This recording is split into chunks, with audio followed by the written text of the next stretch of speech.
Unoriginal sin, continued. Warning: this essay discusses intense language and themes. Discretion is advised. This train of thinking, discussed previously, might seem virtuous and even plausible to some who do not have the light of the Bible to see by. And perhaps I might have thought so too, except by God's grace, which provided for me and placed me in a nation lighted by the lamp of the reason of Scripture.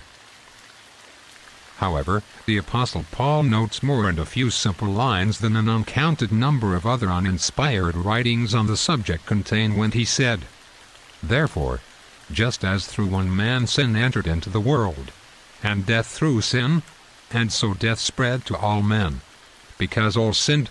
The verse gives evidence that before the sin of the father of the human race, humankind was without sin, happy and did not know death. Let us consider the Garden of Eden, and view humankind before the fall.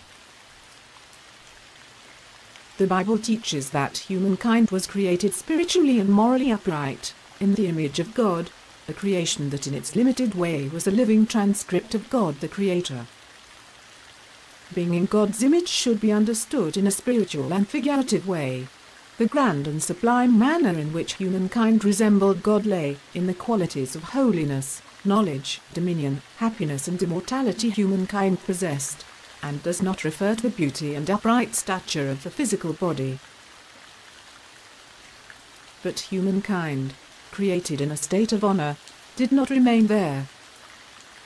God only knows why, but he permitted an enemy spirit, who had previously fallen away from God, to present a temptation to humankind, and our first parents yielded to it and fell into sin.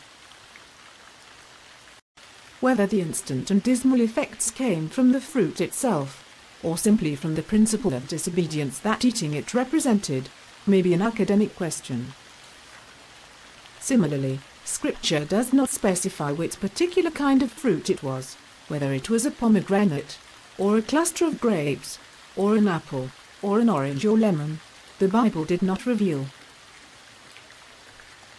What we are sure of, from the evidence of Scripture, reason, observation and experience, is that humankind, from that day forward, universally lost the perfection of God's image, lost the divine nature or likeness to God, and sank to an ungodly and miserable state. Humankind's purity of character, thought, being, speech and conduct vanished. Our knowledge was similarly eclipsed. Our dominion over creation was reduced to a very narrow scope. Our happiness was exchanged for complicated infirmities and miseries that never seemed to end. And while humankind remained in this miserable condition as an immortal soul, the physical body became cursed by death.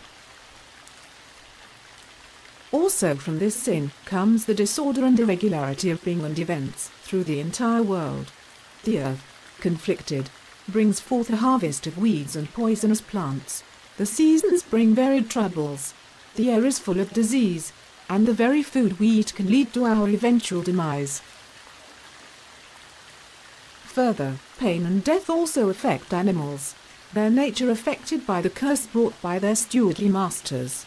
Will these innocent creatures, affected by the consequence of human sin, be restored to a life of happiness and immortality? The merciful and gracious God only knows.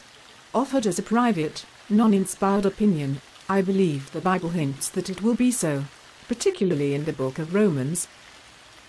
For the anxious longing of the creation waits eagerly for the revealing of the sons of God.